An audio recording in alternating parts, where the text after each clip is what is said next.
কোন ভিডিওতে ভিউ বেশি এ নিয়ে আসলে অনেকেরই প্রশ্ন এবং অনেকেই দ্বিধাদ্বন্দ্বে ভুগেন এবং অনেকেই ভুল পথে যান। আমি আমার ডান পাশে যে ভিডিওটি দেখতে পাচ্ছেন এটা হচ্ছে লং ভিডিও।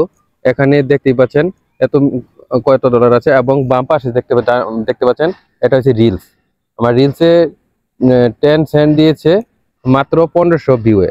আর আমার ইনসিম এডস মানে বড় ভিডিওতে 3 মিনিটের উপরে ভিডিওতে 3200 প্রায় ভিউ হয়েছে, সেখানে দিয়েছে মাত্র 9 সেন্ট।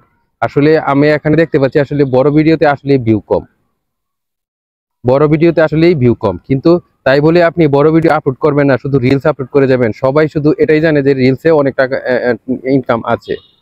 ভাই ইনকাম আছে ঠিক আছে, কিন্তু আপনি যদি কন্টেন্ট মনিটাইজেশন সেটআপটা আসলে পেতে চান, অবশ্যই আপনাকে এখন বড় ভিডিও ছাড়তে হবে, রিলসে ছাড়তে হবে, স্ট্যাটাস ছাড়তে হবে, ফটো ছাড়তে হবে। এমনকি এখন দেখতেছি স্টোরিতেও কিন্তু ইনকাম দিয়েছে, স্টোরিও ছাড়তে হবে। আর আপনার সবাই ইনকাম দেখলে হবে না, দেখতেই তো পাচ্ছেন 3200 ভিউ মাত্র 9 সেন্ট। এরকম আসলে হবে না। আপনার ফলোয়ার বাড়ালেই হবে না, আপনার ভিউ দেখতে হবে, আপনার ভিডিওতে কত পার্সেন্ট ভিউ আছে এই ভিউটা দেখার পরে দিতে হবে। আপনার ভিউ যদি না হয় আপনার ফলোয়ার দিয়ে কি করবেন?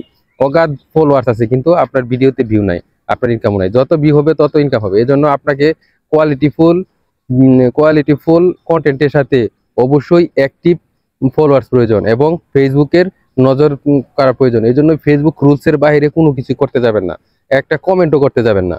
ফেসবুক যেভাবে আপনাকে চালাতে বলে আপনি সেভাবেই যাবেন। আসলে আমার কথাগুলো অনেকেই হয়তো আমার ভিডিওটা তাদের কাছে পৌঁছায় না, পৌঁছালেও তারা আসলে সেরকম গুরুত্ব দেয় না। আমি যেটা বলতেছি একদম রিয়েল এবং রিয়েল। যাদের ভালো লাগে তারা দেখুন, না লাগলে চলে যান।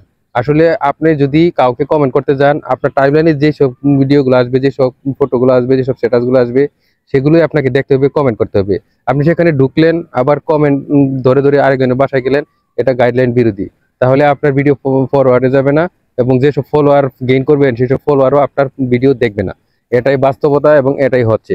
সেজন্য আপনাকে অবশ্যই গাইডলাইন মেনে ভিডিও ছাড়তে হবে। যদি আপনার ভিডিও সাকসেসফুল হতে যায়, দ্রুত আপনার ভিডিও ভাইরাল হবে এবং আপনার ফলোয়ারও বাড়বে এবং আপনার ভিউ হলে আপনার ইনকামও বাড়বে। আমার এই দেখতেই পাচ্ছেন আমি প্রায় 1 বছর হয়ে গেছে মনিটাইজেশন পাইছি, কিন্তু এখন পর্যন্ত কোনো টাকাই উঠাতে পারি নাই। কারণ বিভিন্ন সময় বিভিন্ন ভুল করেছি। এখন যেভাবে আমি বুঝতে পারছি, আগে এরকম বুঝি নাই, কেউ আমাকে বুঝায় নাই, কারো ভিডিও দেখেও আমি শিখতে পারি নাই। আসলে সত্যি কথা, 1-1.5 বছর আগে যেই সব ভিডিওগুলো দেখে শিখেছিলাম, আজকে তারাই এখন নিজেদের ইনকামের জন্য বিভিন্ন ভাওতাবাজি কথা বলে, যা আসলে সঠিক নয়। এরকম করছে অহরহ কন্টেন্ট ক্রিয়েটর। এজন্য বিভিন্ন মানুষের ভিডিও দেখেও আপনারা প্রতারিত হবেন না। অনেক ভিডিও দেখবেন, যে কোনো একটা বিষয় দেখার পর তা নির্ধারণ করবেন আপনি কোনটা করবেন, নয়তো বা আপনি ধোঁকায় পড়বেন। এটাই জানানোর ছিল যে লং ভিডিওতে ভিউ না হলেও আপনাকে পোস্ট করে যেতে হবে যদি আপনি কন্টেন্ট মনিটাইজেশন সেটআপটা পেতে চান। শুধু রিলস নিয়ে পড়ে থাকলে হবে না। আশা করি বুঝতে পেরেছেন।